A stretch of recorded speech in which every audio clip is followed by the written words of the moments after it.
Australia versus Pakistan test match, boxing day test match 4 రోజుల్లో అయిపోయింది.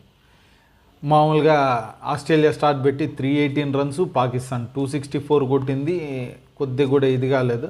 తర్వాత 262 అంతా ఆస్ట్రేలియాని ఆల్అౌట్ చేశారు. బాగా గెలిచేస్తారు, కొద్దిగా మంచి దీంట్లో ఉన్నారనుకుంటే పాకిస్తాన్ కూడా అలాగే స్టార్ట్ పెట్టింది. ఓ మంచి బ్యాటింగ్ దీన్నో తీసుకొని క్యాప్టెన్స్ నాక్ ఆడాడు 60 రన్స్, భలే ఆడుతున్నాడు అనేసరికి ప్యాట్ కమిన్స్ వచ్చి చూపించేశాడు. అంతా భీకరంగా వికెట్లు తీశాడు, కుప్పగూలిపోయింది.